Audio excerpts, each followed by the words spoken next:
TGIF family, thank God it's Friday, and welcome to WWT Live. There's a lot to get into, including the Vince McMahon documentary, a new #1 contender in AEW, and, well, two nights the night. Howdy, folks. This is Willow Nightingale, and you are watching Women's Wrestling Talk. 10, 9, 8, 7, 6, 5, 4, 3, 2, 1, 0. Women's Wrestling Talk, the #1 women's wrestling network on the planet.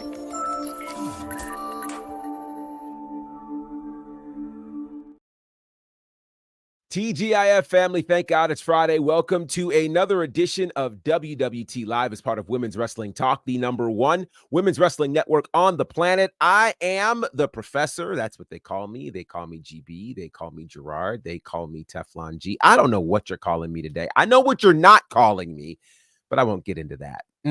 Very, very full day here on WWT Live. As we preview SmackDown, we go through all of the things that happened Wednesday night with AEW and a lot of other things that are going on. And yes, we're going to talk about the Vince McMahon documentary, all of that and more. I am not alone. Oh, no. Like the great Michael Jackson said, they are here with me. Let's start off with, of course, the woman who loves all things AEW, and she was with you for the Watch Along Wednesday night. Courtney's in the building. Courtney, how are you? Happy Friday. I'm very excited to be here. And yes, there was a watch along, and there was a lot to say I had on the post show, but I'm happy to be here. It's SmackDown tonight. And yeah, it's Friday. Yeah, it's Friday. It's going to be a very, very full night on the show. And speaking of full night, this young lady just deserves, look, I'm going to, for the sake of it, before she even gets here,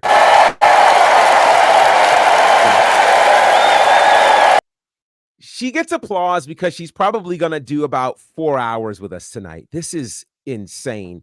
Probably more than that, actually, now that I think about it. More like 5, maybe even 6. She's got her tea ready because she spills it every now and again. Honey is in the building. How are you, honey? I am good. That Wednesday hangover was super real, I must say. So I had to come with a different kind of beverage today. The tea is piping hot, and I love it. Happy Friday, everybody. A big happy Friday. The chat is going off already. We love to see it. Dylan is here. Good morning to you, sir. Easy Knot is here. Good to see you. Karama Rose Whip, you were summoned. All right. I don't know who summoned you, but we're glad you're here. NXT Bonnerfide, thank you. You guys, y'all are all right with me. Cousin Ron, good to see you. Of course, the other half of do you guys have like a partnership name that you call yourselves? I think there's like a fun name you guys need to have. Yeah, you know what? That's something to think about. That's something to think about for sure. Yeah, I don't know if we have like an actual like faction or stable name, but we gotta work on that, babe. That would be great. That would be great. Let's see. I hope Courtney has a pen just in case she needs to sign something like Christian Cage, and I hope it doesn't get stolen. Fair enough.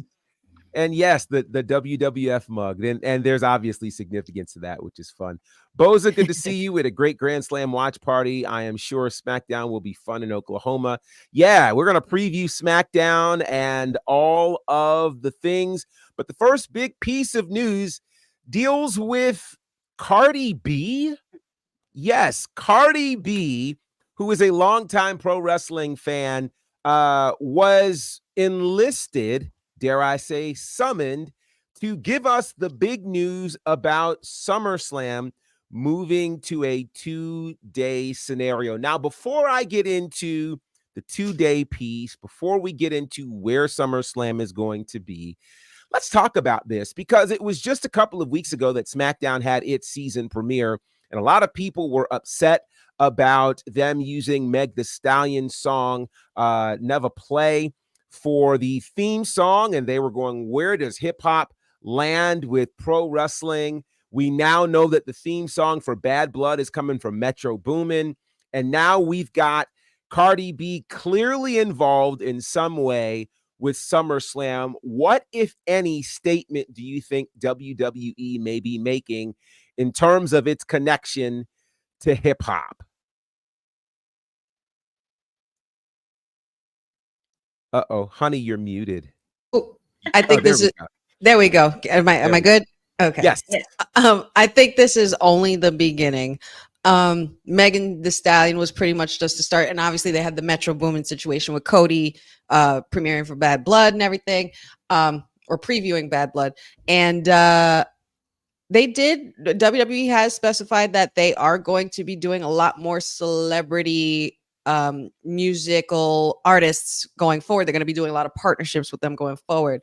However, this reveal, being a Bronx girl and living in Jersey and also a fan of wrestling, like all in one, it's just a beautiful thing to see. I love that it's Cardi. Cardi is fun.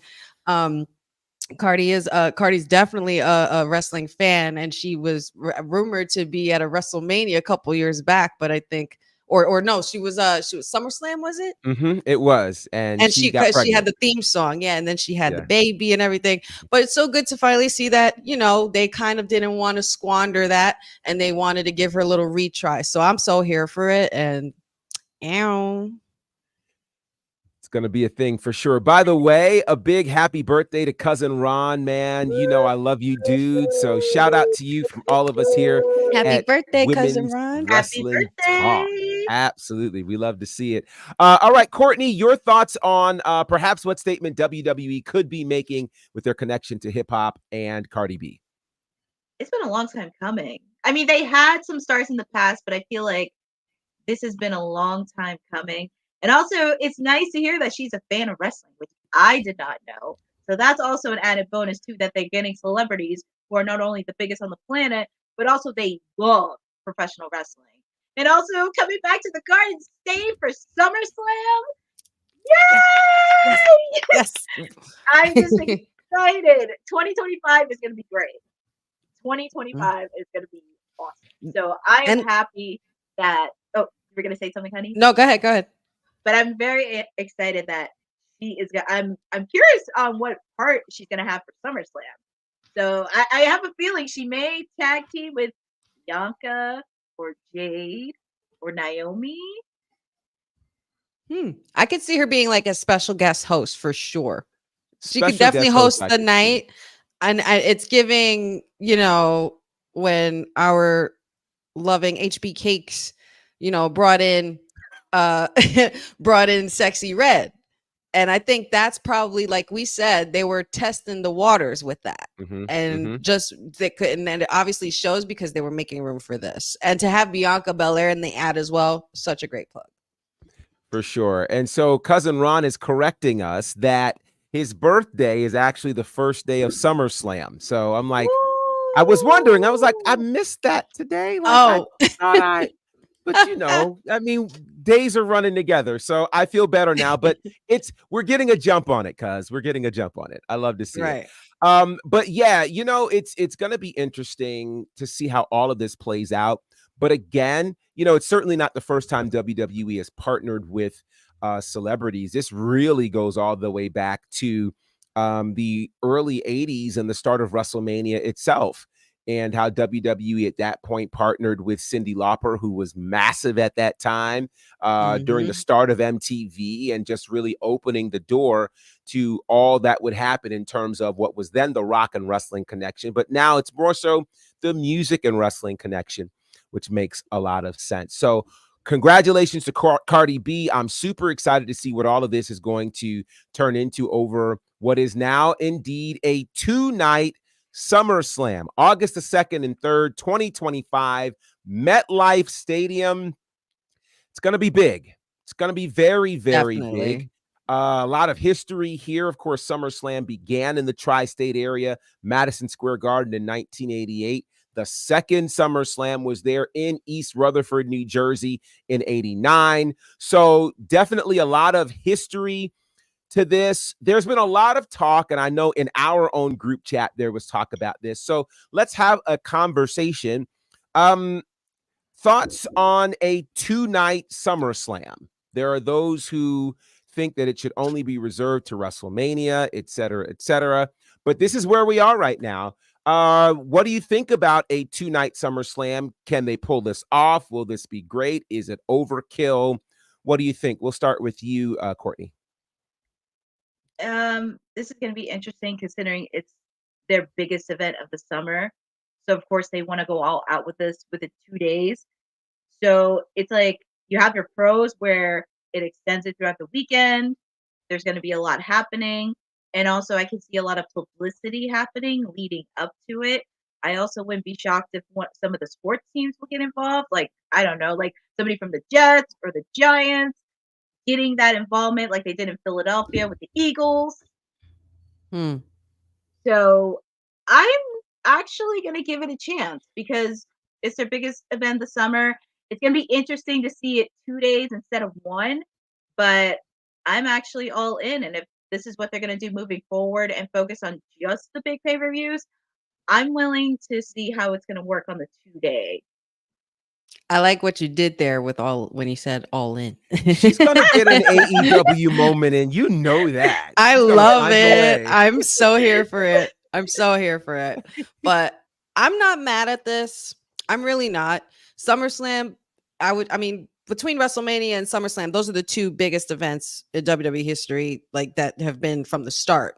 So I don't see a problem with them making this one a 2-night as well, considering that it's pretty much just as big as WrestleMania. The build up leading up to it, the whole, going from April to August is insanity, as you guys can tell, because look at the year we've had, so who knows what next year is going to look like by the time August 2nd and August 3rd here. And then of course in MetLife Stadium, a classic stadium. It was there when it started. It's only right that they do the first 2-night event at said place. You've had so many awesome moments. Honestly, the first SummerSlam happened, I was just born, which is amazing to like really recognize. But it's like, it's so cool. There's so much history behind it. And MetLife Stadium is such a great stadium. It's so fun. The crowd is crazy. And yeah, I like to Courtney's point. I think that they could possibly do some kind of collaboration, of course, with the sports. There's definitely going to be a lot of people in that building, but it's going to be a lot of fun. And to be outside in an outside stadium in the summer, it's wonderful. Like, you're not going to freeze your ass off in cold Philly in April. We get to, that's a big it really is a big deal. And I think it's awesome. I'm not mad at it at all. Well, just as we mentioned historic moments, in walks our elected official. The councilman is here. Councilman Pharaoh, how are you, sir? I'm good. I'm full. I just had my Popeyes, so the black side of me is pleased. And you ain't saying none. Throw me a 2-piece and a biscuit over here. Man, I got some wings over there just waiting for me. Wow. I kind of wish we were all together during the big chicken sandwich craze to figure out who everybody thought had the best chicken sandwich. But that's every time you mention Popeyes, it makes me think of that. But I'll do my best to stay on task because we have a lot to get to. SummerSlam, 2 nights. What are your thoughts about this, councilman? Money finna get made. And it's a good thing that it is 2 nights, like to Honey and to Courtney's point. It's the biggest party of the summer. So the sun is out. Like you said, you get to be outside. Same thing with like now combining with sports, like the 3-night weekend. Also now setting up for NXT, for Monday Night Raw, for SmackDown. You have all that. And then now including like these comedy shows like Sami Zayn is doing, like the Damian Priest show. Like, you have so many things now that will be able to occupy you outside. Outside of watching the actual show, that it makes that entire experience worth wanting to come back for 2 days straight. And with how hot all 3 brands are, like, again, I could even see we get some NXT matches next year here for SummerSlam, just because of how big it's getting. But I know one thing, and they better do this. If the final boss is not here at MetLife Stadium, you know he will be. You know he will be. If I don't smell what The Rock is cooking at SummerSlam, I'm gonna be upset. Or if these 2 guys are not one there, of them, one of them has to be at MetLife. Well, it stands to make sense since 2025 is the retirement tour that Cena would definitely be a part of SummerSlam. So let me go through some of these comments because there are a few comments over here. Boza said, well, before I get to Boza's, Jeffrey says, it's the biggest party of the summer. Why not have it 2 nights? Plus, we're going to have all of these call-ups, so it'll have time to spread out the roster, which I am here for. I don't know. There we go. So let's get to Boza's question. He says, can I be honest? No, we want you to lie, Boza. I am not a fan of 2 nights of SummerSlam. WrestleMania is already 2 nights. They are asking a lot from us fans. It's a money grab that might bite them in the butt. He continues to say, at one point, I can see all of the big 4 being 2 nights. It will be expensive to attend the big 4. Dylan says WWE is so hot right now, it's not going to bite WWE in the tuchus at all. He continues, I am not being rude, just the first impression. I will see it play out. Just the dates may be hard because a lot of us have kids that will be getting ready to go back to school. Anybody want to respond to his thoughts? Councilman. I got that because I've actually been to a 2-nighter. So I'm a very frugal person. I don't believe in going all out. So on that point, Boza, I'll be honest with you. Tickets are not as crazy as you think as they are. And I will give even a little secret. If you get your stuff like 2 weeks before the show, you can get some great seats for like very little. Like I went to the one in Tampa when they first came back. And I think where the announcement table is, you know how they have that section in the back, then they start the rafters. I was right there at the last section before you get to the floor. I only spent $120 for both nights. Both nights. So believe me. Yeah, and I think that's the good thing about it too with 2 days, because if it's one day, that seat is going to be so much, to your point, Bo, so you wouldn't want to go. But to have it for 2 nights, it's like, hey, if I can't make this one, at least I have a chance to make the second one and might not have to pay as much either. Cousin Ron makes a great point. It's the Northeast, so they'll have a few more weeks before school, which is correct.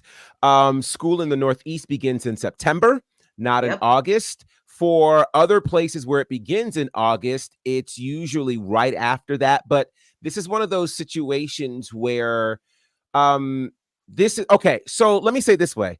One, to your point, Councilman, okay. Let's establish something. Premium live events. Well, okay, let me go back to one of my first trips to WrestleMania. At my first trip to WrestleMania, I realized something as soon as I got to the hotel. When I got to the hotel and I started seeing how the fans fan out, I realized very quickly, WrestleMania is not for the casual fan. These massive premium live events are not for casual fans. They are for diehards or people who are they are fans. Fan meaning fanatics, right? They are the people who find the kind of value where you're not usually going to go to an event like this and just barely have enough to get in the building. You're going to go there with the intention to buy food, pay for a hotel, rent a car, buy merch, all of the things. You're coming prepared like that.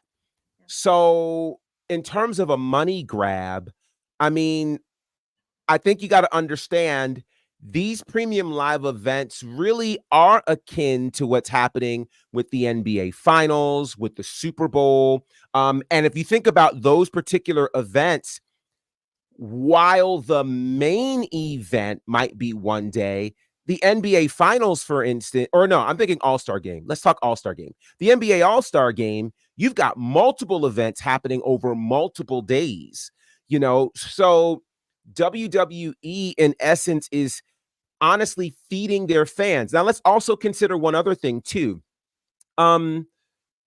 They've said that in 2025, they're looking to pull back on their live events. So they're not going to have as many live events as they have had in previous years.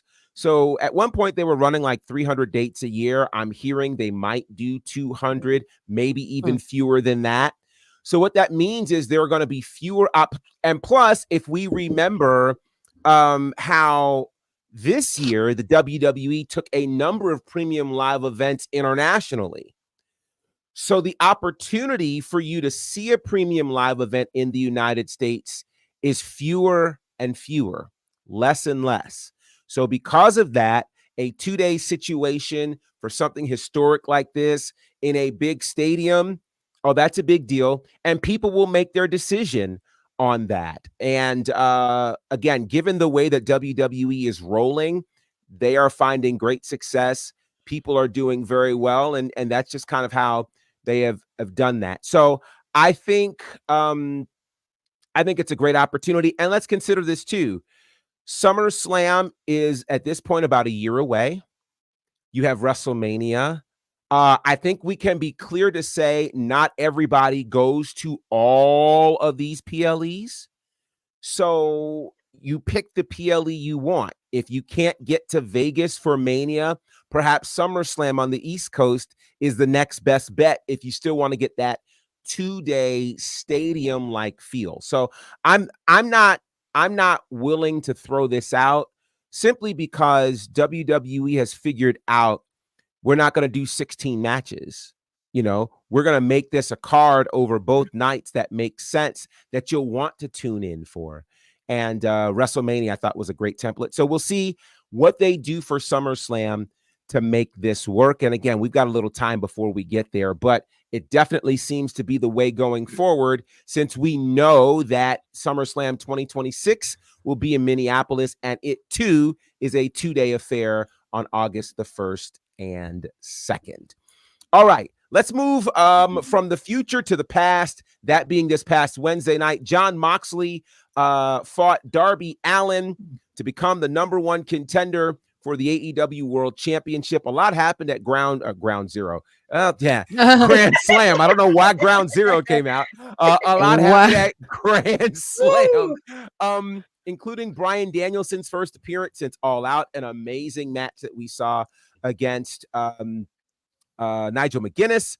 And so we now know that Jon Moxley is the new #1 contender and will take on Bryan Danielson at Wrestle Dream. Let's start here. Was Moxley becoming the #1 contender the right move? And I'll start with you, Courtney. I shared my feelings about it on the post show. I didn't like it. I was so mad Darby Allin lost because I was like, man, I really wanted him to face Bryan Danielson, but obviously, because I do obviously, but I was a bit not surprised on Moxley because he has this obsession on wanting to beat Bryan Danielson, considering they met before, because I actually did look up the last time they met was 2022 at Revolution, and Moxley won. So it will be interesting to see this match. I mean, I can understand why, because of the feud and especially what happened at All Out, but I would not be shocked. But I do believe they will have a match because it is going to get physical. It is going to get a lot of violent. There's going to be a lot of shenanigans going into this match. And I'll give it a shot to see how it plays out, since Wrestle Dream is right around the corner. And also what's also some of the stuff that's going to be leading in. Of course, Moxley, he's going to have 3 of his members compete on Collision on Saturday. And also curious on what's going to happen moving ahead next week on Dynamite. All right. Well, with that said, I do not want to delay the presence of this guy.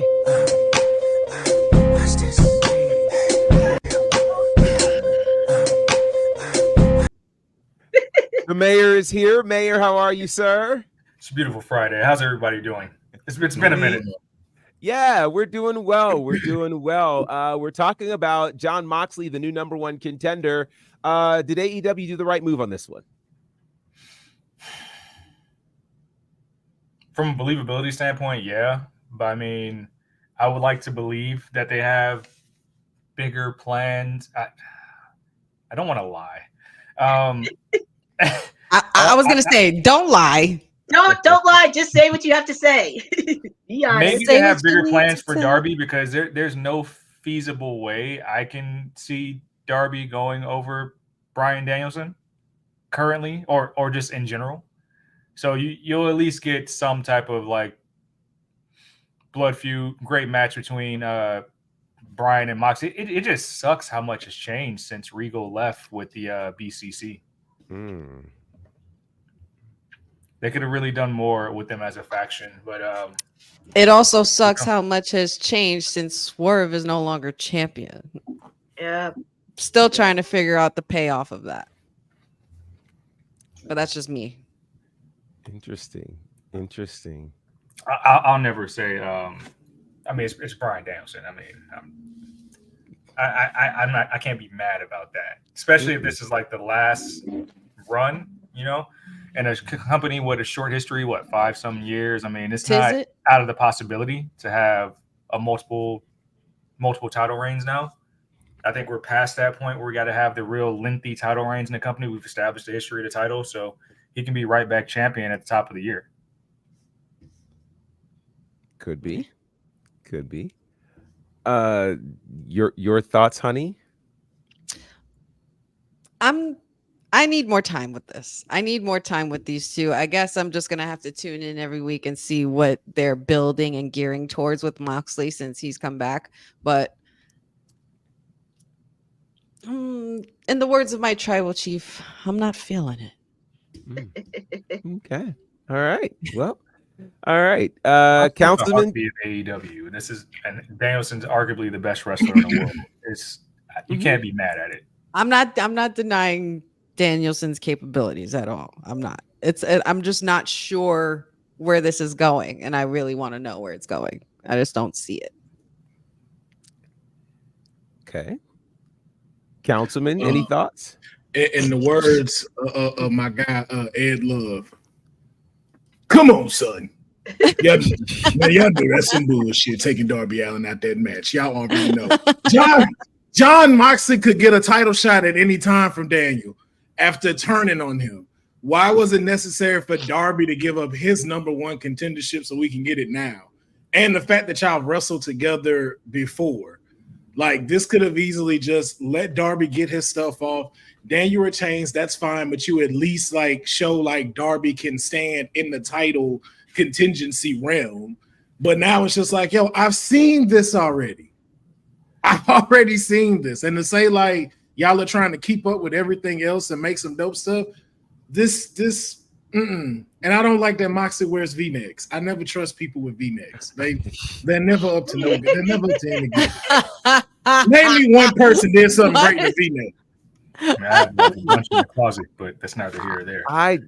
You just stated my point right here. You just stated my point.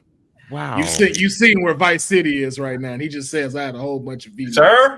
In his shirt. We're not doing that today. Wow. We're not doing that today. Can't trust him. We will not talk about my client until the earthquake on Tuesday. That's all we're gonna do. The earthquake on Tuesday. You know what?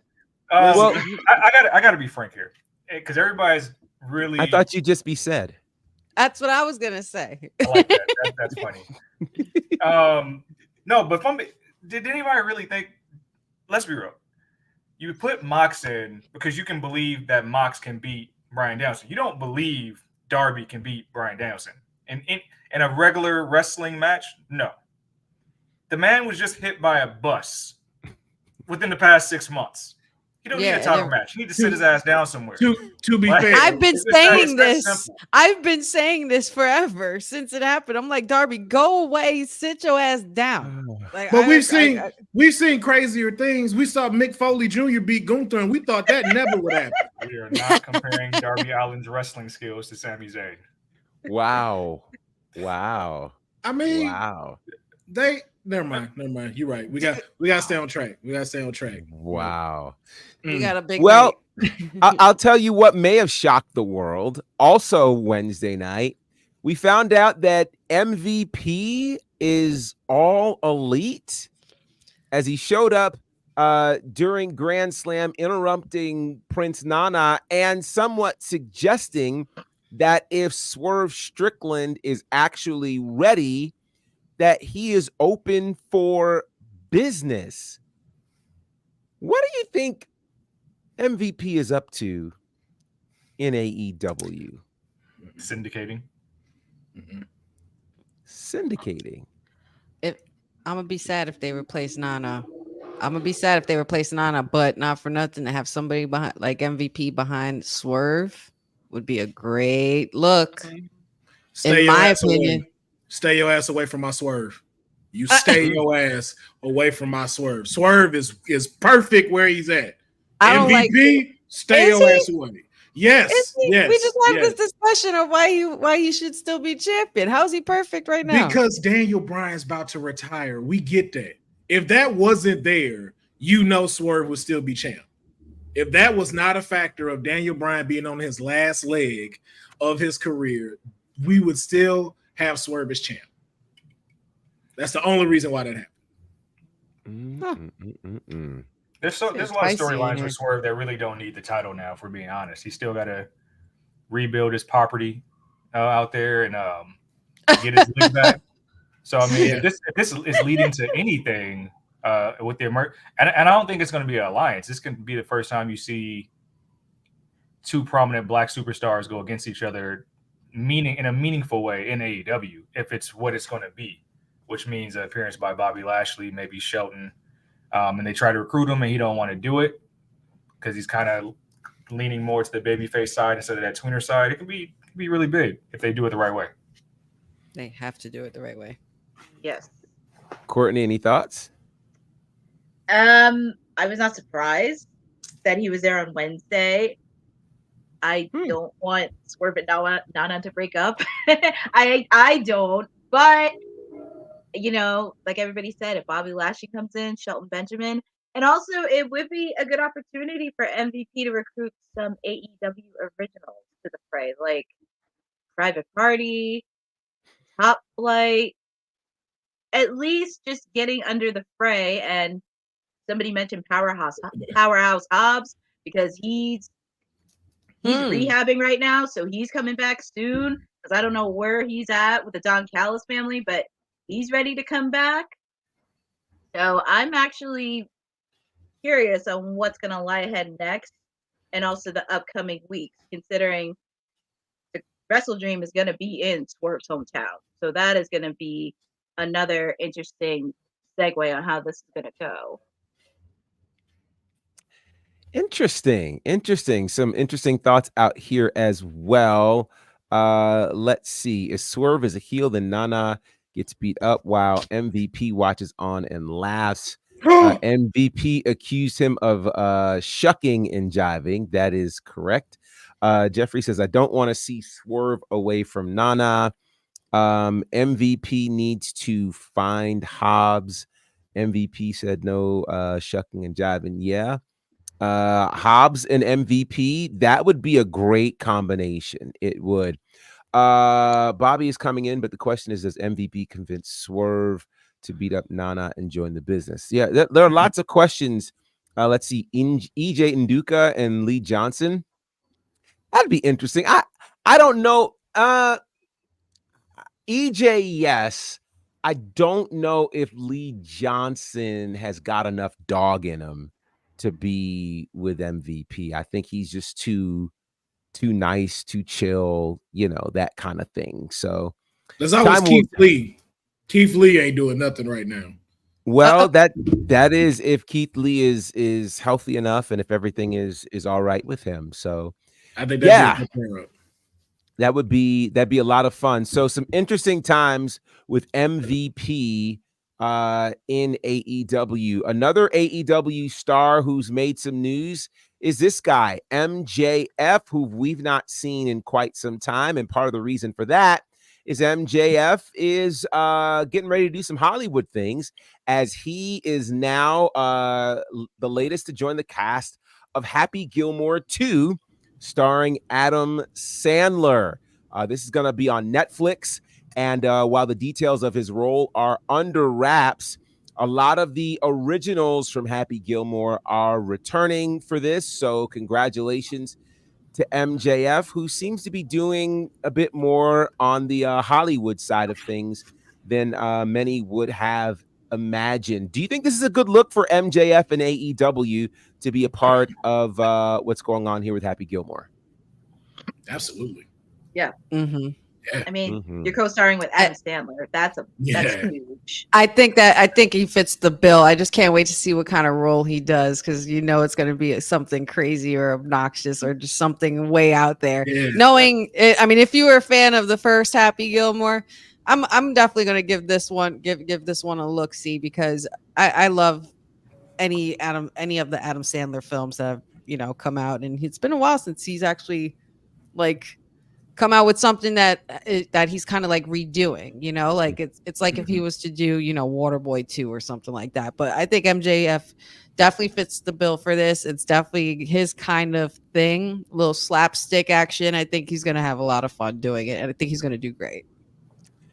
Absolutely. We're going to take a quick break, and then we're going to come back and have the conversation you guys have been waiting for. This episode of Women's Wrestling Talk has been brought to you by All Caribbean Wrestling. Catch the wave. Go to allcaribbeanwrestling.com to check out all the latest pay-per-views, or go on the YouTube page at All Caribbean Wrestling. Also, go and check out their socials on Instagram at All Caribbean Wrestling and on X at All Caribbean WR1. Hey, yo, you. Yeah, you that's watching this. You sitting on the couch staring at the screen, not knowing what you want to do, like this is an online college. Are you tired of wearing shirts that make you look like an extra stuck in catering?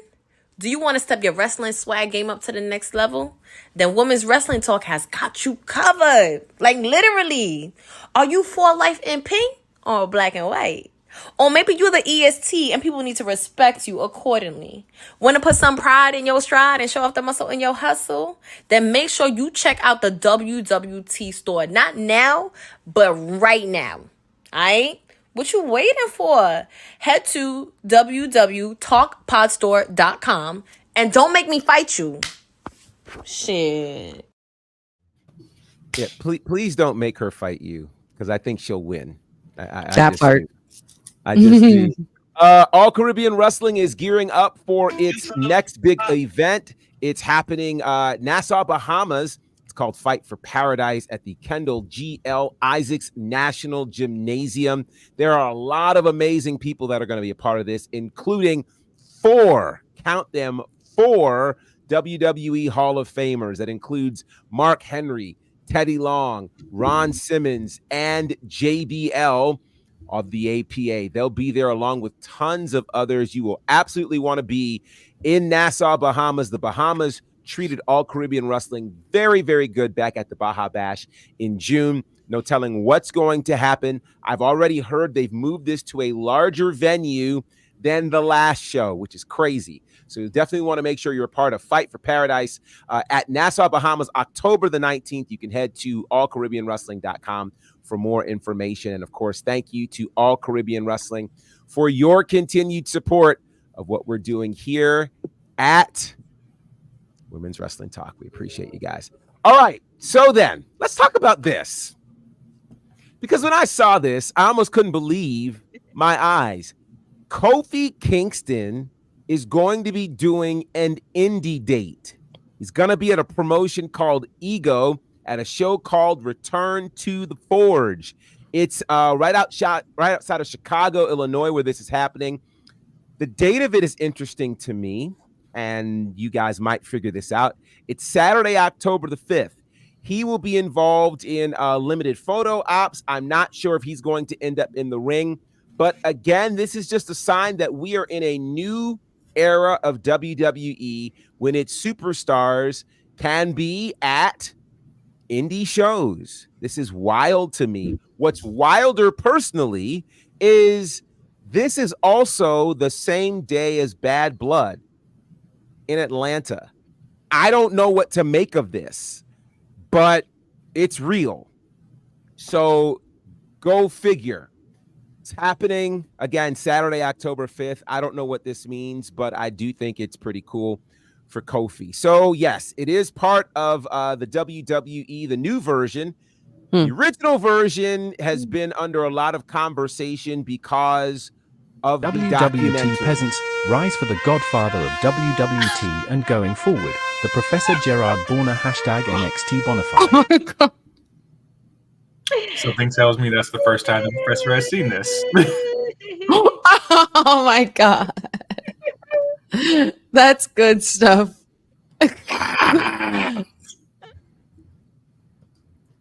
What in the world? I saw it in the chat before I jumped on because I guess this is your first time seeing this. I don't know who played that, and I don't know how it got here, but I do appreciate that intro a lot more. So thank you, Professor or Producer. Thank you very much. I appreciate that. Wow. I can rock with that. That's a good one. That's a good one. That is so great. That was really good. Thank you. True story. We were in Jamaica, and I don't know how this came up, but I asked TK even in Jamaica, can we please change the intros? And I mean, she just loved the old intro, and I'm just like, does it matter whether I like it or not? I mean, I don't know. But anyway, to whoever did that, and I don't know who loaded it and played it, but thank you. That's very kind of you. Jeffrey, that was random. I know. I didn't have it planned. But thank you, Jeffrey. It should be my intro. The people agree. The people have spoken. And so there it is. Now back to the task and the matter at hand. Mr. McMahon, the documentary, it dropped on Wednesday. Already, it is among the top 5 watched shows on all of Netflix. It's actually at number 3 as of right now, which is pretty crazy if you think about it. I know there will be a watch along on episode 1 later tonight, so you guys can come back and watch in detail and get immediate reactions as people are watching and the like. But I did want to, I know a number of people have watched the whole thing. Some have seen bits and pieces. I'm curious, and I started this a little bit on Wednesday, but we hadn't watched that much of it. But now that some of us have watched the whole thing, or at least more than one episode, I'm curious. Again, one takeaway from this. Should I get off here? Because I have not watched it at all. Well, no, you can stay on. You don't have to get off. Same here. That's fine. Yeah, I haven't had a chance to watch it. No offense, Professor. You dropped a bombshell. I did drop a bomb on the first day, and I was like, I sat with that all night. Like, me and my friends had a discussion in that of just like, yo, imagine it. I won't even repeat it because Ced hasn't saw it, but I sat there like it would change the night.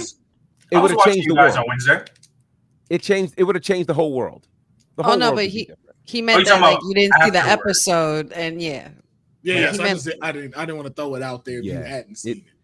Oh, all good. Well, trust me, there's so much in these episodes that if we allude to something you haven't seen, don't worry. You'll get to see it and all the things. A lot of it is definitely things we have seen. So to your point, Professor, when we were discussing before we went live, this is actually a lot of things that are in here can actually be confirmed. Yes. You know, as far as like the history and things that we've seen over time in other documentaries. But this is it's such a good documentary to get into because it's so sensitive. You know what I mean? It's so touchy. It's so there's just things that there's just lines that could be crossed saying the wrong thing or you know anything like that or any kind of opinion. But I think this definitely was a good pot stirrer. I won't say much, being that we're going to be having our own watch along later on for this. So stay tuned. Courtney? I'm not going to give much details because I just finished it today. I'm not giving a lot, but there is just there's some stuff that we already know, but there is just some stuff where it's just eye-opening and there is a lot of controversy that'll make you cringe. That'll make you question and it'll head scratch, but I'm intrigued on what's going to happen, everybody's reaction and the watch along later tonight during episode 1. I am no professors and stitches. Here's why I'm laughing.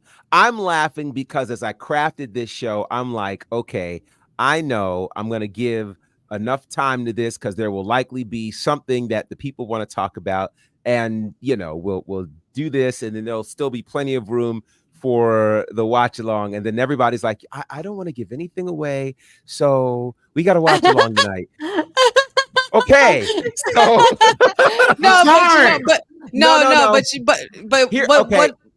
what do you want to get I'm gonna drop another bomb. That's what I'm gonna do. But the bomb is general. No. The bomb is general enough to where, okay, I actually alluded to this in kind of our pre-show, so Honey probably knows where I'm going. But what I will say is this, and here's the bomb. You can keep your ears open for this. I'm going to drop a point that I don't think most wrestling fans are going to talk about, because I think most wrestling fans are going to watch this documentary clearly for what didn't I know about Vince that I want to know about Vince now. And, you know, they'll ask questions about, they'll ask questions about all kinds of things, like, you know, the screw job, you know, blah, blah, blah, which, by the way, let me say, the beauty of this being done independently is that they go to the places that in some cases we've not heard Vince directly talk about.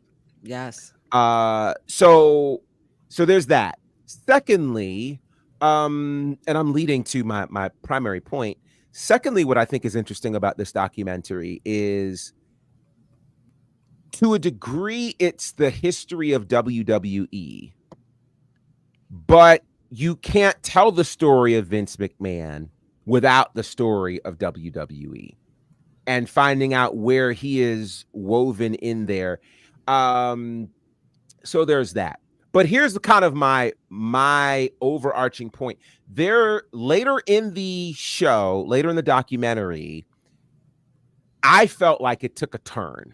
Yes. And it turned from, you know, here are the wrestling dates, the wrestling events, that type of stuff, to the things that I think most people could see themselves in. And so here's kind of my takeaway from this. My takeaway is, hurt people hurt people. Mm-hmm. Yep. Vince McMahon literally spent his entire career ultimately trying to gain the approval of his father. Mm-hmm.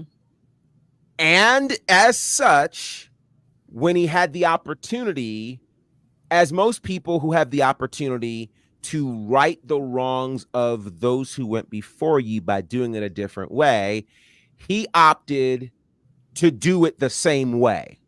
Right. So much like his father kind of made him earn his love and made him work for his love, and he did all these things just to hear his dad say, I love you and I'm happy. He did the same thing to Shane. And to me, what it shows is, no matter your class, your age, your race, your socioeconomic background, we all want the same things. We all want to be loved. Yes. And we all want to be loved for who we are. Mm-hmm. And none of us should have to work for love. And I think while most people, you know, vilify Vince McMahon, by the end of this documentary, as worried as he was about what people would think about him, I saw a hurting 12-year-old that never pleased his father and made it just as difficult for his son to please him. You know what? I love that point, and I believe you are spot on with it, Professor. I'm also gonna counteract with this. The other thing that I saw with Vince McMahon in regards to his relationship with Shane, it kind of, the documentary with everything going on, it kind of blurs the lines still for where you don't, where you have Vince McMahon as Vince McMahon, or you have Mr. McMahon, the character. And I think for him, and I'm not making excuses for this man at all, but what I'm saying is, I feel like throughout his life, the lines were always blurred. And he even said it in the documentary. He's like, well, sometimes am I Vince? Is Mr. McMahon the same as Vince? I'm not sure. I think it's a more exasperated version of myself, or like a character. I'm a character. Okay. But when we got to the serious stuff and the emotional stuff, when it came to your kids and the allegations and all these things, like who's that?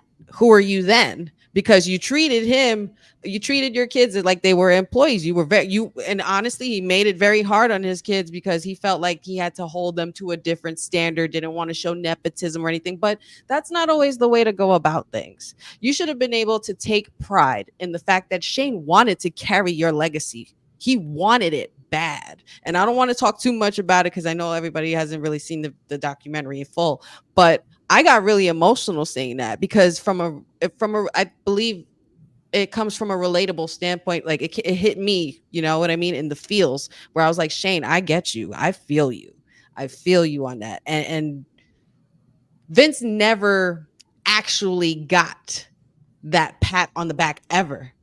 You know, he said his father told him he loved him before he passed. And that was the only time he actually ever said it. But other than that, what he really wanted was for him to be proud of what he was doing with the business.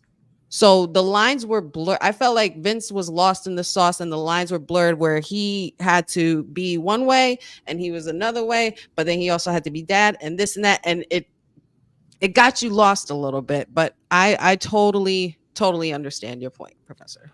I'll also say to that end that I'm going to preface with what I'm about to say with these are strictly opinions.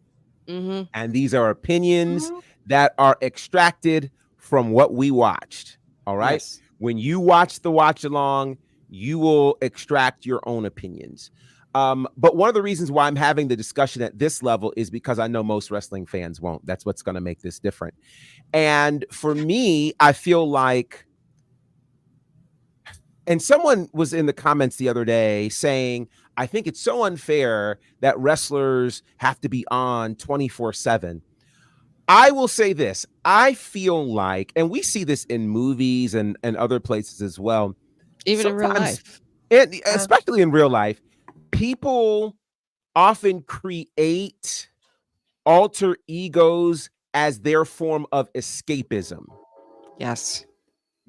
With that said, it also allows them to not take responsibility for their actions or their thought processes. So that is to say, well, I can say, let me take it out of pro wrestling. All right. So people don't think I'm talking about Vince.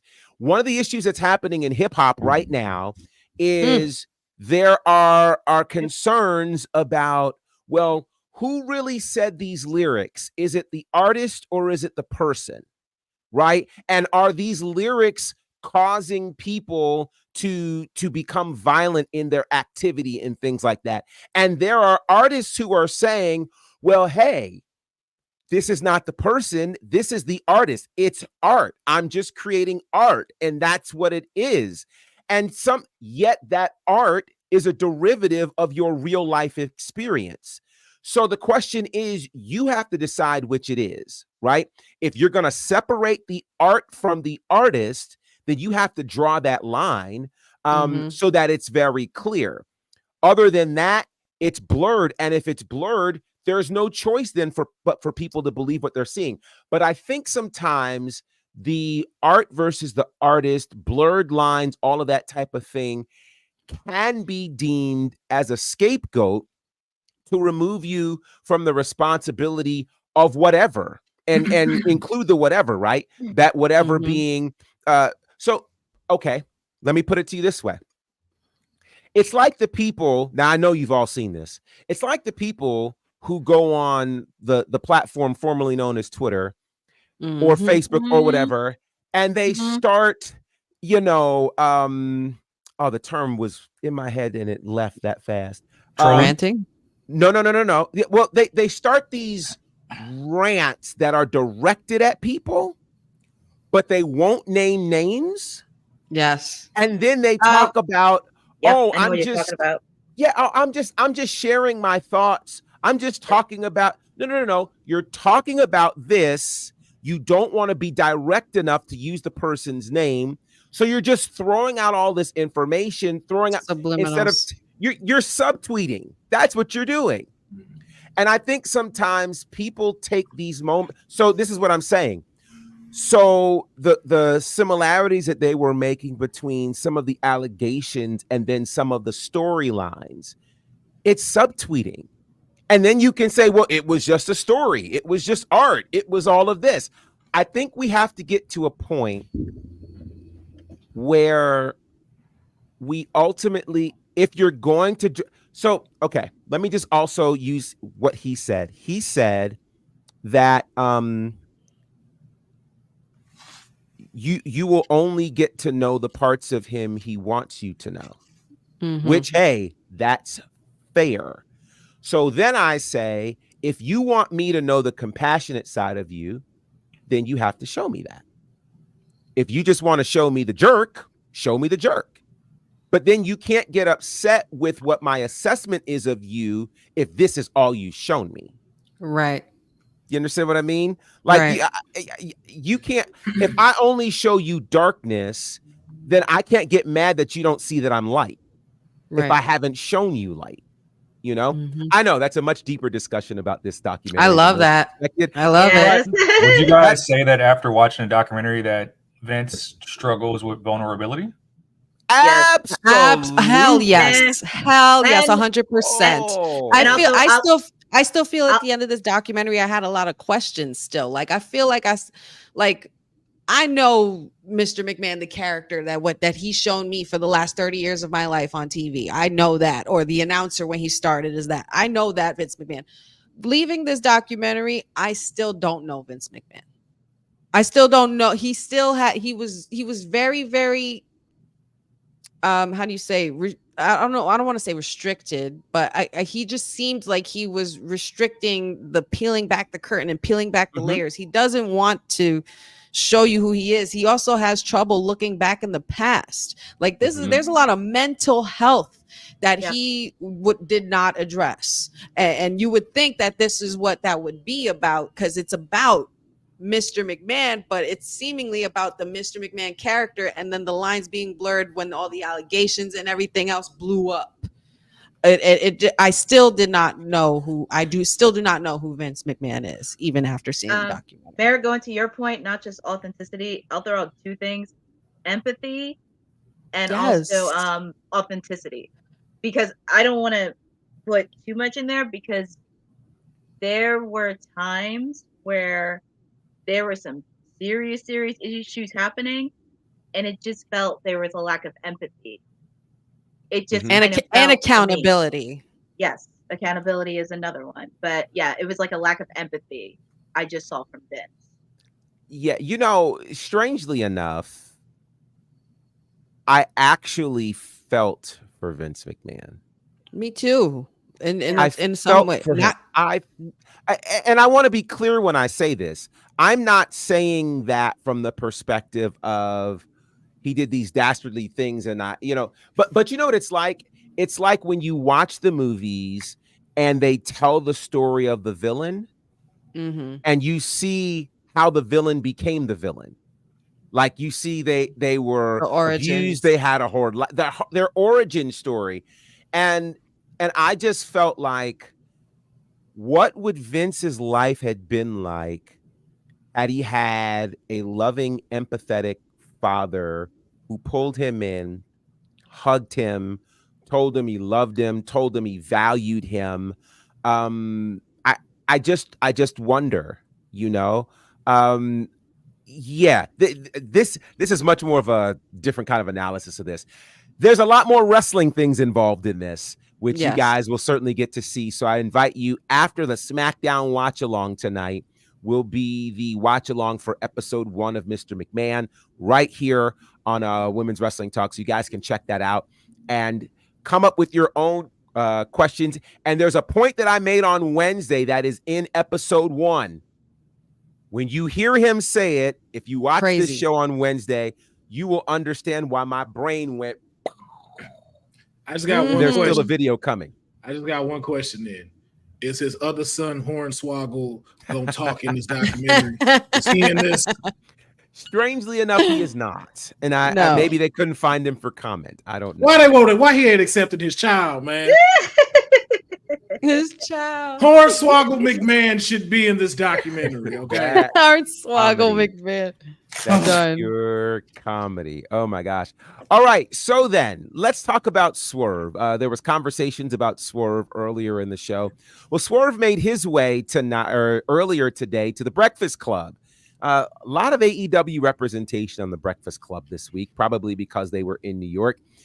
He said quite a bit in this interview. One of the things in the interview he said was that WWE did contact his representation after he left the company, but he did not say specifically if it happened while under AEW contract. And so he talked about the fact that they did ask about his availability. He also talked about, that whole rumor that was out there about whether or not WWE felt some kind of way about his new contract. And he went on to say, hey, they don't have this kind of conversation about anybody unless they're black, which I think is interesting. I want to ask a larger question. This week, we've seen 2 mainstream media appearances from AEW, specifically on the Breakfast Club. Is this a good look for AEW? I'll start with you first, Mayor. Absolutely. Because you're going, and regardless of what everybody's thoughts on the Breakfast Club and that type of media, journalism, whatever you want to call it, they're venturing into those audiences that we have criticized them for shying away from this entirety of their being. They're going into those urban audiences and trying to say, like, hey, we have performers here.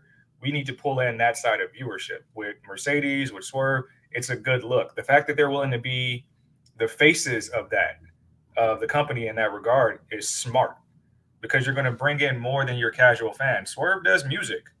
Mercedes has aspirations of doing music as well.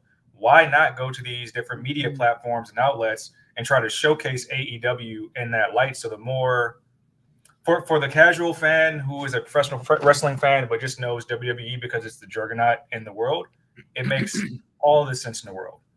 So it's good that they're using that platform, because that's going to lead to more things. We're used to seeing WWE to do media real tough with the ESPN spots, with the Today Show and all the morning shows.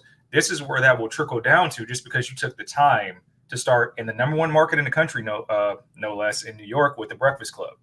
Makes perfect sense. And hopefully the dominoes fall in the right direction with a lot of these other media outlets that are saying, like, hey, that was a good interview and it did these type of numbers. Let's pull you in. You see it right now with Shannon Sharp. It's like, oh, something big happened. Let's get him on Club Shay Shay right now to pull him in right now, right away. Technically, that was because of Cat Williams.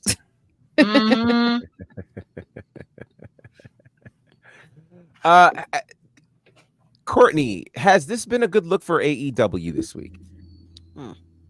I will say it has, because I am aware of the Breakfast Club. I am aware of Charlemagne, considering the past rap sheets that he had. But it is a good look, specifically you want to hit a particular demographic. Swerve, he does music.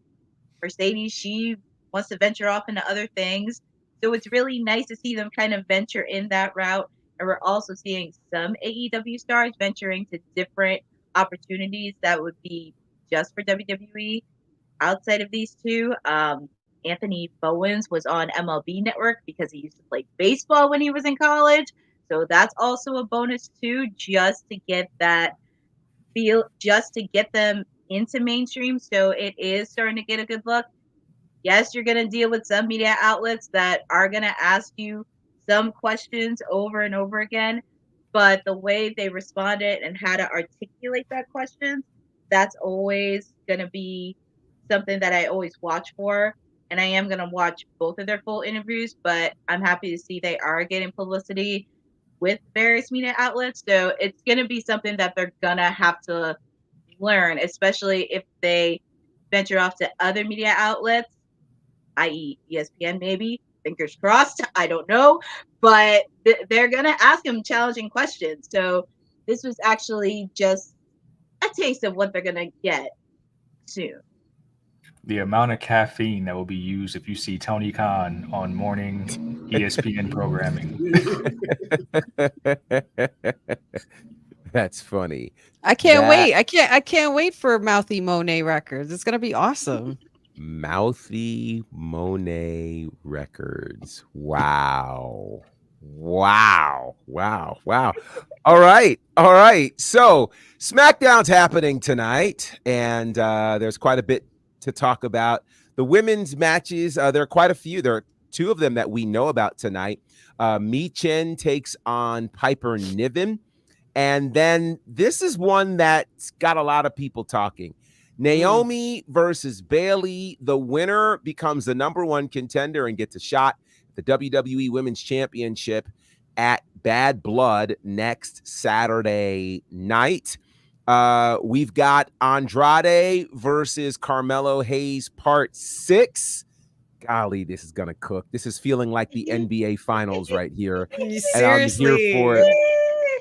And then Solo Sikoa returns with the rest of the bloodline. Apparently, there's a lot that's going to be happening.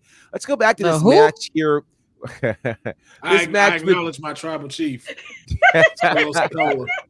Naomi and Bayley. That's how we're going to do it from now on. I acknowledge my tribal chief. Who will leave tonight as the #1 contender for the Women's Championship? Neither one of them. Stop it. Neither. Oh, you know what? No, I'm following you because it would make more sense if it was in the aftermath of last week when they both pinned Nia. It would make more sense if it was a triple threat and Nia just came and just nerfed the field. Yep. The theory I put out here last week is that Bayley's little run is probably run its course. I would like to see her NXT if possible. I know little run. My goodness. What a way to talk about the second best horsewoman. My God. I gotta say it was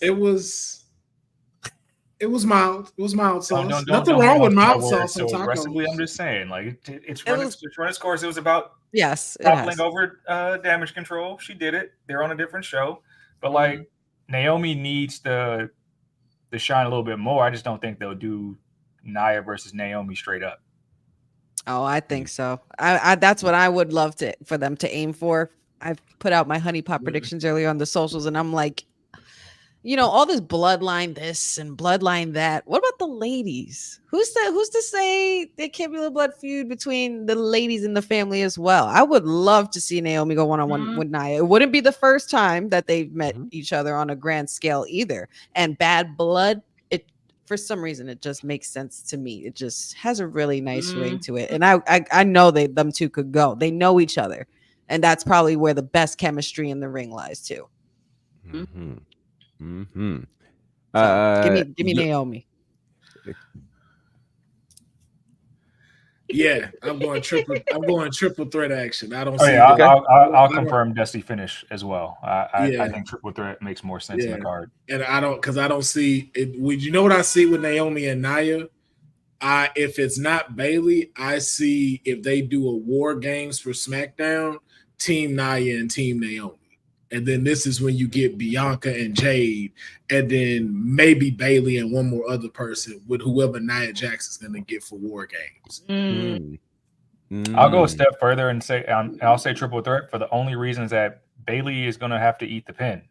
Yeah, I don't think Naomi can afford to eat the pin in that regard if it was one-on-one. So Bayley has to eat the pin because she has already. Or does the triple threat match actually happen? And Miss Tiffy cashes in. Then what? And then you make it a fatal four-way. Hey, Oh, sorry, Councilman. I'm sorry. I said too much. No. That's ambitious. A fatal four, but we won't hurt. But it would be good. It would be good. But you know what would be great if they're down and she cashes in then and lands that title. That fatal four-way. So we want to be strategic. I get you. You want to be strategic, but think about how big that would be for Tiffy. You have Bayley in the ring, one of the horsewomen. You have Naomi, who's made her name for herself in her own right, and then Queen Nia Jax and you go over on all of them after cashing in, after they've completely destroyed each other. How crazy would that be? She's already fought the number one horsewoman, so you know what I'm saying? We've been down that road with Bayley already. Naomi, we've already taken care of Naomi already. It's Queen Nia we got to focus on. It's Queen Nia we gotta get that built for. But I see what you're saying. But we got bigger plans for my client for when she cashes in.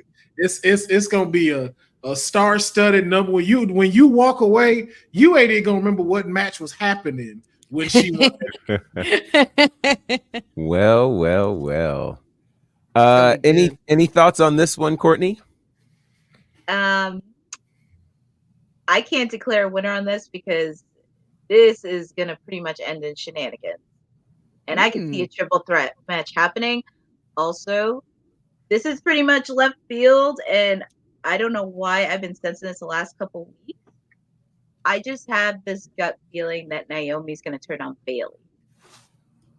That is something that was kind of in the back of my mind the last couple of weeks, the way they interacted, and especially last week. So I think we had discussed this. What was it, Monday or sometime last week? We were you and me were discussing this with Councilman, and I was saying the one heel turn that makes the most sense is Bayley. She go back to the heel turn for her because the baby face, as the mayor said, babyface ain't baby facing. But I get you. When I said bring the streamers back, y'all jumped down my throat. It's like, no, she can't have the streamers. No, not the streamers, not the streamers. No. Bring back Ding Dong. Bring back Ding Dong, you idiot Bayley. You know, when she was with your client, Mayor Sasha Banks. But I would love again not Mercedes. The client. Again, I would still love to see. I thought it was Lola. I'm confused. There's no hierarchy in Vice City. We love on all our clients equally. Yeah. Did he say love on? Yes, he did. You wonder why you got to pound the streets thing. you wonder it's the only reason why he has that. It's because we like cake over here. Wow. And we know the yams and the mac and cheese. Look at him. He's deleting it right now. Look at him. He's deleting it right now. Look at him. Thank you for the reminder. You know.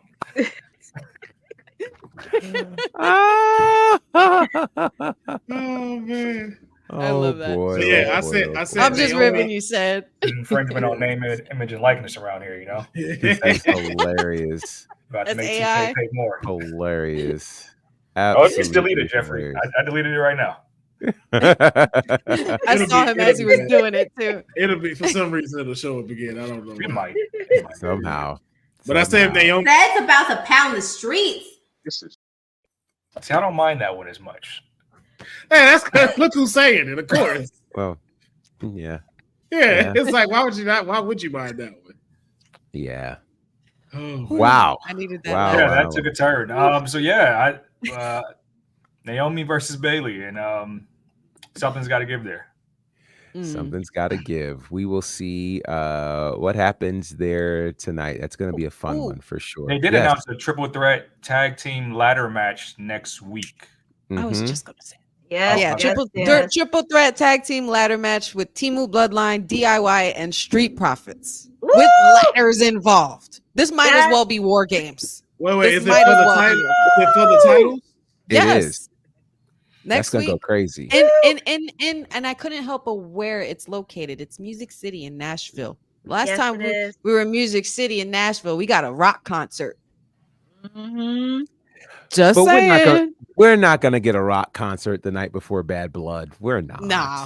And we're gonna get this way they can get those tag titles off the Bloodline, by the way. And not only the tag team titles next week, we're also getting the first ever women's dumpster match next week. Hilarious. That actually is quite hilarious. Wait, what is it? Quite hilarious. A women's dumpster match. Chelsea Green and Michin. Yeah. Got to put them in a dumpster and close it. You know, because if you haven't, you got to look on Chelsea. You got to figure out Chelsea Green's social, like on her socials. She explains it because she's been running amok. picking up trash, apparently. Hilarious. First one thrown in. Hilarious.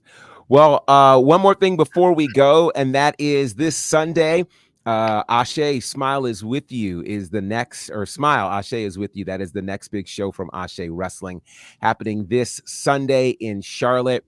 Several great matches, including, just trust me, there's something you're not going to be able to take your eyes off of. Karen Bam Bam Renee and Faye Jackson. Faye Jackson is literally coming out of retirement for this match. Trust me, it's going to be special. Aaliyah James from the UK is taking on Savannah Evans. This great tag match is happening. The Culture Inc. against the Kentish Brothers. We'll also see frontman Jasi against the gifted one, Yaya. Darius Lockhart will take on Chase Coleman. That is the son of Caprice Coleman. Then we've got O'Shea Edwards taking on Owen Knight. That's going to be crazy. Main event is a 6-pack challenge. Duke Davis, Rehan Anteas, the Jet, Kevin Knight, Movie Mike, LeBron Cozone, and Man Like Doris. They will be in a 6-pack challenge. And there's a big announcement coming from our commissioner, Caprice Coleman. So all that's going down again this Sunday. Ashe Wrestling. It's going to be special. Smile Ashe is with you. Tickets are available now at AsheWrestling.com. And that's where I will be this weekend. And I'm looking forward to seeing as many of you as possible. All right. There's a lot happening, and we're going to try to break so that some people can rest before the watch along, because it's a full night. Watch alongs, plural. Plural. That's right. Plural. All right. So, Councilman, how can the people find you? You can just find me at my regular handle today. It is Will Pharaoh, PHARAOH. No crazy tags, no nothing. I want to make sure everybody go get rest for this watch along. But I will say, TK, you better show up this time. I know that much. Show up this time. Because if I don't get this watch along tonight, I'm watching all 6 of these episodes. I'm not waiting no longer. So there was supposed to be one on Wednesday, right? So I went go throw this out there. Here I am. We got a time. Here we are. I'm like, okay. You know what? She say, we're going to do it after the AEW watch along. I say, bet. That's right. So I did hear her say that. I was like, can we do it at 7:30? She was like, sure, no problem. 7:30 come. Here I am on the StreamYard. I see her live, and I'm like, oh, so she may be already on there. I done walked into Courtney's show. She on the Go show, and I'm like, you walk in a room by mistake, you're like, oh, my bad. It was a fun post show, by the way. Yeah, it was just like, oh, okay. Then, that ended, and I was like, oh, I now see the link pop up, say Mr. McMahon watch along. And I see a message where she says, I'll be on in 15 minutes. I say, okay. That's at 7:45. I sat there till 8:38. Oh, wow. She never showed up. Wow. And then she called the next day, was like, why you didn't text me you was in? Because you said you'd be here in 15 minutes.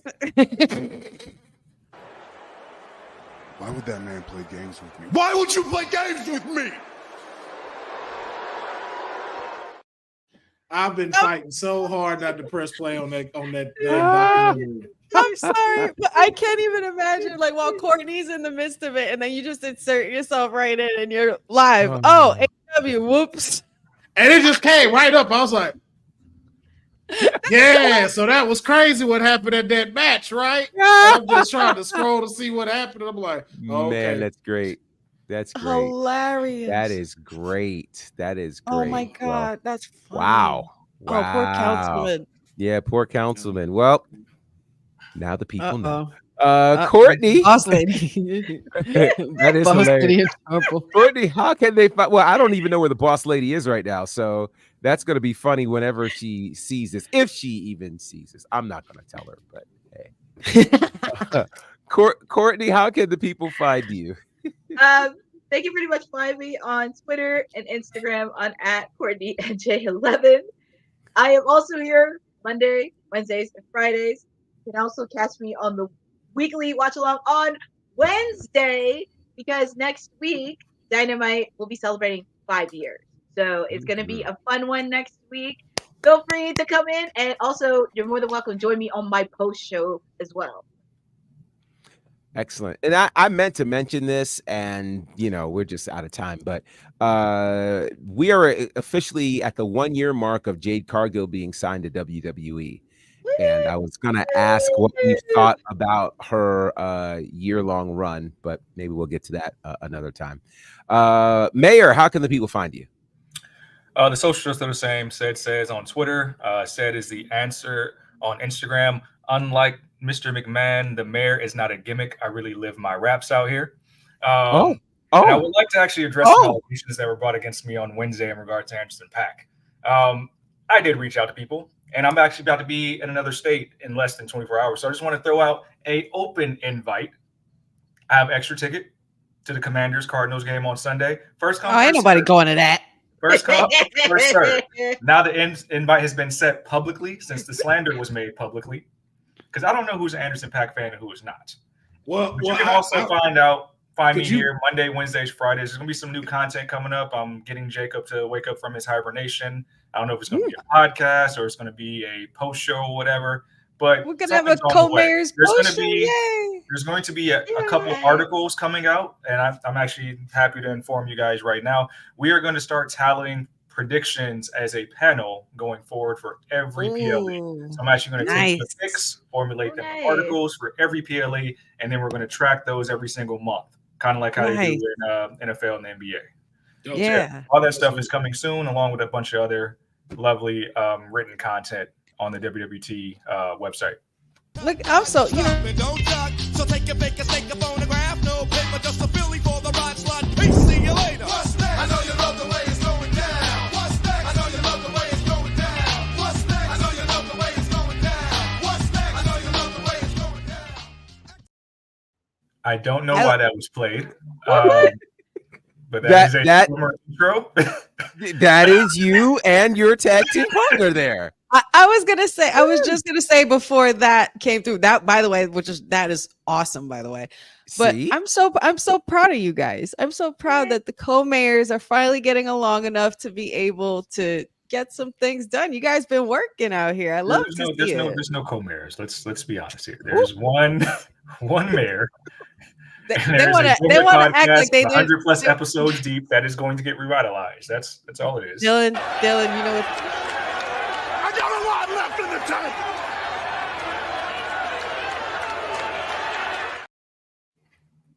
Dylan, you know what to do, man. Find the clip. They said it. Somebody said co-mayor. It was said. I remember. It's written. It's also written. I didn't say co-mayor. He wrote it. Pops just said it. He wrote it. You weren't here when he wrote it. He said, man, no, I'm the mayor of Vice City. Now he wrote co-mayor on his headline. It shows it on there. He did. We've been trying to tell you. You don't want to believe us. I stand by the fact that nobody wanted to be a politician until I became one first. That's all I will say. Wow. Well, I didn't ask to be one. Well, I don't get into politics, so I was chosen by the people. So who am I to deny when they want you as a politician? Wow. Ooh, it's gonna be a long night. It is. Almost hit you with the John Cena, man. I almost had to hit you with it. I'm here because you can't do your job. Wow.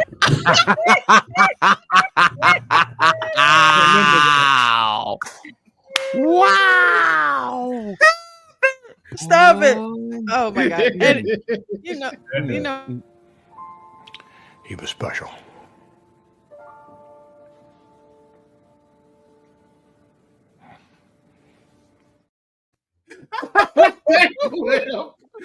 I love that. Oh, sugar honey iced tea. Where were we? Honey, how can they find you? Oh, that's where we were. That's where we were. And you know where I'll be. It's, you know what day it is. It's Friday. It's a great day today. I've missed you guys. I anytime that we get a chance to get on here, I just love it. I love it all the time. I love how we vibe. But yep, it is Friday, so you know what that means. It's the Honey Night SmackDown watch along at 8:00. So you make sure you stay tuned and stick around. Don't go anywhere. But you go grab popcorn or your snacks or your beverage of choice, or any other things you might want to grab just to keep you right for the night. Yes, Wrestling with Honey TikTok, Wrestling with Honey Instagram, Facebook Wrestling W Honey, and on YouTube, the Wrestling with Honey podcast will be premiering soon. Excellent. And again, you guys can find me at bonnerfide across all the socials. Of course, I will be with Ashe Wrestling this weekend for Smile. Ashe is with you. Some other big shows that are coming up. Southern Honor's 6th anniversary, that's on the way. Of course, All Caribbean and a few other things that are going on. So you can check it all out at bonnerfide. Commentary work on all of the spaces. And of course, I'm here Monday, Wednesday, and Friday. And of course, you can check out all things connected to women's wrestling talk at WWTalkPod on the socials. wwtalkpod.com is the website. Tonight, top of the hour, we've got the SmackDown watch along with Honey. Following that, we will have our watch along for episode 1 of Mr. McMahon. So just plan to hang out with us.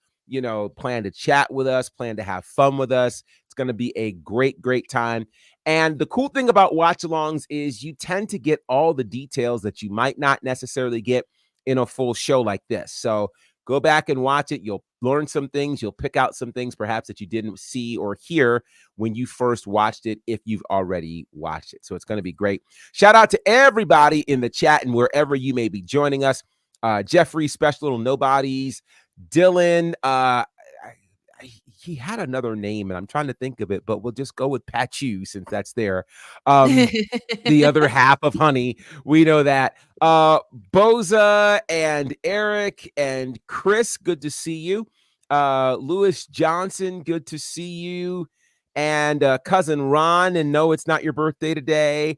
And all of the people, thank you guys for hanging out with us. You help to make this the #1 women's wrestling network on the planet. We are Women's Wrestling Talk. Peace. Thanks for joining WWT. Don't forget to like us on all social media platforms at WWTalkPod. Like and subscribe on all video and audio platforms like yesterday, my G. And check out our website at www.talkpod.com. Thanks for watching Women's Wrestling Talk, the #1 women's wrestling network on the planet.